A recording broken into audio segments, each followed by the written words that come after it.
Hey guys, welcome back to another episode of I Am Mimi Rose and I Am Mimi.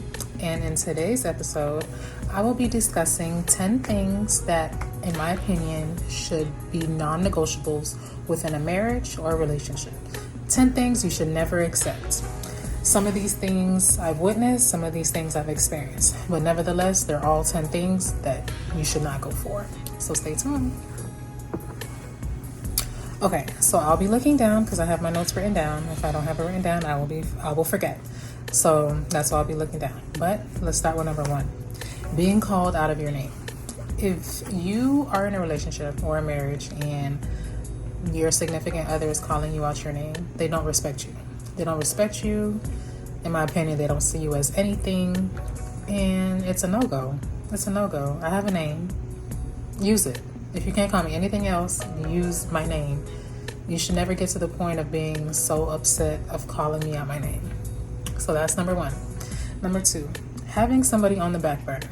And what I mean by this is, say you guys are in a situation and you're breaking up, you're separating, you're just not on good terms. You're not on good terms. You go without talking because you just can't resolve whatever issue it is. So you guys separate to get a breather. Every time you separate and he has that one person that is just always there, that one person that's always on the back burner, that's that person that's always comfortable with being like the side chick, basically, is the side chick, because if your significant other has that person and that's their consistent tactic whenever y'all separate, to go hit up Billy and Joe, whatever, it's a no-go. It's a no-go. You will never feel comfortable within your marriage. You'll feel that, or your relationship, you'll never feel comfortable being with that individual because you always feel as though that person is there, that person is in the situation, that person is in the mix, that person knows your business, that person is just waiting for things to mess up, and it puts pressure on you. You may feel as though like, oh, I don't want such and such to be with him. Oh, I don't want such and such to take my place, so I'm gonna stay here. You're gonna stay in that situation miserable because you don't want such and such to be in your place. There's no reason to fight. There's no love triangle here. Like, we're not doing none of that. We're not doing none of that. If you see that your significant other has the routine of getting involved with somebody else when you guys are separated, be done with it. Number 3, not wanting to see things your way. In a relationship, in a marriage, you have 2 views. There's 2 people with 2 different emotions, 2 different mindsets, 2 different ways of thinking, trying to come together. So there has to be compromise within everything, really. Even if it's something as simple as, oh, where are we going to go eat?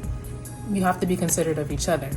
So if that person isn't being considerate of your feelings, if that person isn't being considering of your thoughts, your ideas, and they just constantly putting you down, be done with it. Not saying first instance where it's like a miscommunication, but like if they're constantly doing it, they do not want to hear you out. They don't care what you got to say. Be done with it. It's a red flag. Number 4, blames you for everything. They have no wrongdoing. If you're in a situation and say you guys have an argument, something happens, you guys sit down to talk about it, and everything that they're saying is pointing finger at you as if they have no fault, they had no initiation within the argument, the disagreement, whatever it is, everything is on you, major red flag, like flashing lights, sirens everywhere, major red flag. That person either is a narcissist or has narcissistic tendencies. Everybody's not right all the time. Everybody is not right all the time. It's impossible. So if every situation that person blames you for everything, if their excuse is, oh, I did this because you did this to me, like they're justifying their wrongs, but putting it on you, run. Literally run. Number 5, belittles you instead of uplifting you. This kind of goes hand in hand with number 3, not wanting to see things your way, but kind of. So belittles you instead of uplifting you. Say,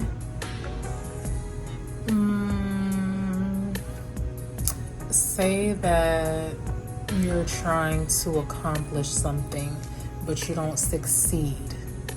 Instead of uplifting you, letting you, giving you that confidence, giving you that boost, uplifting you after you feel down about yourself. Instead of uplifting you, they're beating you down. They're making you feel even low about yourself. They're berating you. They're belittling you. They're making you feel like crap. Instead of lifting you up, that's not your person. That's not your person, because any person that you're with is going to want to see you happy. Any person that you're with is going to want to see you succeed. Any person that you're with is going to want to lift you up. If you're down, like it's a relay. Like they may have their issues, you uplift them. You have your issues, they uplift you. If they're kicking you down, what energy, what joy, what happiness, what positivity do you have to put in them? If they're kicking you down, like it's always a negativity coming out of them, no positive. Major red flag. Definitely something you should not go for within a relationship, marriage, friendship too. Like, no, you should never go for that. Somebody who's going to belittle you, like, no, you should never stick around for that. It's like you're worth more than that. Do not stick around for that.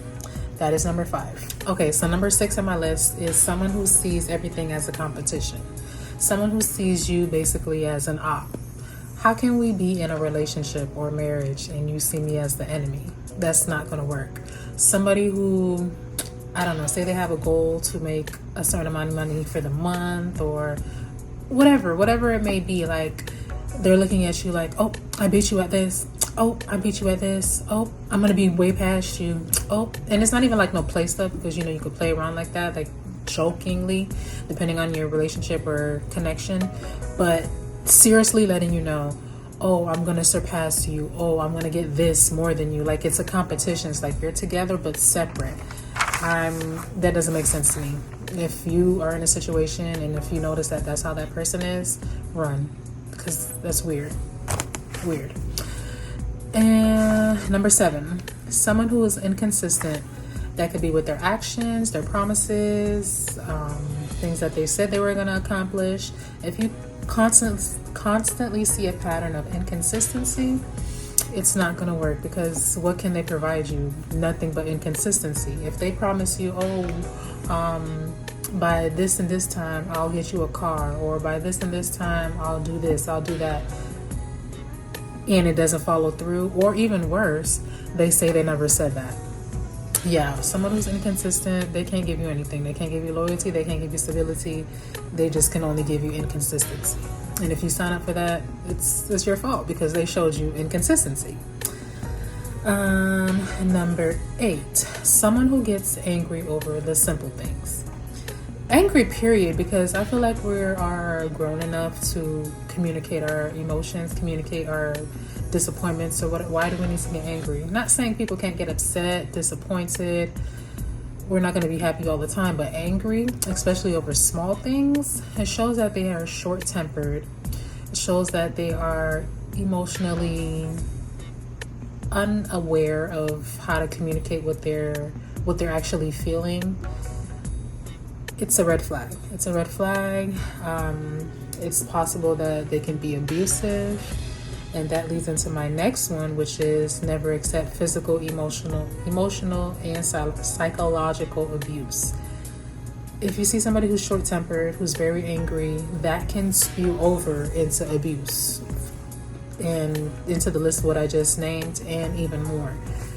It could be psychological, it could be emotional, it could be physical, it could be financial. Like, say if you're in a situation and your spouse is the one who brings in the money, and say they want to control you through that money. Say they say, oh, you can only spend this amount of money, or you can't spend any of the money. I'll do this, I'll do that. Like, they're controlling you financially. There's many ways that you can be abused. It doesn't always have to be physical. Physical is the most common, but there's several ways that you could be abused. So somebody who is angry, somebody who gets angry quick over little things, where you're like, wait, how do we even get here? Like, what's happening? That's a red flag, something you should definitely pay attention to, and something you should not sign up for. If you notice that, you should run. And last but not least, number 10 is my ick. Some people may settle for this, but this is my ick. which is liars. People who lie about little things, big things, just liars. Like, why are we lying? Why are we lying? I would prefer you to just keep it real with me. Even if it hurts, just keep it real with me. Give me enough respect to tell me the truth, and I will decide if I want to be involved in whatever it is. Why are we lying? I don't like liars. I even teach my kids this. Don't lie. I don't like liars. Why are we lying? Keep it real. Keep it a buck. Let's talk like adults. Let's communicate. Tell me what it is for what it is. Okay? So guys, those are my 10 top. There's several more. There's several more reasons why. Several more things that you shouldn't accept within a marriage or a relationship. It's all about knowing your worth. These things may not apply to everyone. Everyone may not see these situations as, like deal breakers, but these are not my top 10 and not even in any specific order, but 10 things that came to mind that I feel as though you shouldn't stick around for, things that you should not settle for in marriage. So guys, that concludes my video. Thank you guys for watching. Thank you for tuning in. Comment down below your thoughts and opinions or any other flags, red flags, or things that people should not accept within a relationship or marriage down below. What are your thoughts? What are your opinions? Give this video a thumbs up if you enjoyed. Subscribe if you haven't already. And also comment down any topics that you would like me to discuss. I have a few more topics to discuss that people have commented in my previous videos, so I'll be working on that, so stay tuned for that as well. Yeah guys, see you guys in the next video. Bye.